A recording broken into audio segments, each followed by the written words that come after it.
कृपया समझाएं, जब किसी की मृत्यु कम आयु में होती है तो उसकी श्वासें उतनी ही थी, ऐसा माने? हाँ बिल्कुल उतने ही। जो गर्भ में ही मर जाते हैं उनने क्या अपराध किया था? जो गर्भ के बाहर आकर अभी बालक अवस्था में मर जाते हैं उसने क्या अपराध किया था? तो पूर्व से ये निर्धारित है कि वो गर्भ में ही मरेगा। महिलाएं महाराज जी ये करवा चौथ का व्रत फिर किस उद्देश्य से रखती हैं? ये तो बहुत छोटे मोटे बातें हैं, ये गांव गली वाली बातें। ये अनुष्ठान किसी की मृत्यु को थोड़ी बचा सकते। करवा चौथ किसी की मृत्यु को बचा लेगी? आयु जब पूर्ण होती है तो देखो, गंगा जी अपने हाथ से अपने पुत्र को लेकर के गंगा में फेंक देती थी जिंदा। लोग तो मरा फेंकते हैं गंगा जी में, वो जिंदा फेंक देती थी गंगा जी। 7 पुत्र पैदा होते ही गंगा जी में फेंक देती थी। क्यों? क्योंकि उनकी आयु इतनी थी। उनको पता था वो अष्टवसु में 7 जो थे उनको जन्म लेते ही मुक्त करना था। तो उन्होंने कह दिया था शांतनु से कि आप प्रश्न नहीं करोगे हमसे। उठाया और जिंदा गंगा जी में फेंक दिया। वो मरे और वसु रूप को प्राप्त हो गए। लेकिन 8वें में रोक दिया तो वही भीष्म पितामह जी के रूप में। तो हमारे मृत्यु लोक में अगर हमारा है कि गर्भ से 10 दिन निकलने के बाद मरना है तो 11वां दिन हम नहीं देखेंगे, 10वें दिन ही मर जाएंगे। इसमें हमें शोक नहीं करना चाहिए।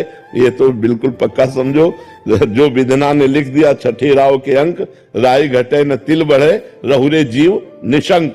जितना लिखा है उतना ही जिएंगे, इसके आगे नहीं। महाराज जी जैसे हम महिलाएं जो व्रत रखती हैं पुत्रों के लिए या पति के लिए, उसके बाद भी ये बहुत छोटा सा सपोर्ट है।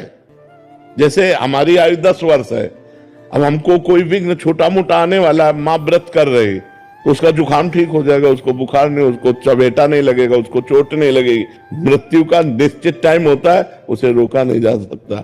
हाँ, अब जैसे मृत्यु योग लग रहा है, अभी मृत्यु नहीं है तो मृत्युंजय जप करो कट जाएगा। मृत्यु योग लग रहा है लेकिन मृत्यु नहीं है तो वो बच जाएगा। अगर मृत्यु है तो मृत्युंजय जप भी उसे नहीं काट सकता। नहीं, कोई बचा के देख ले।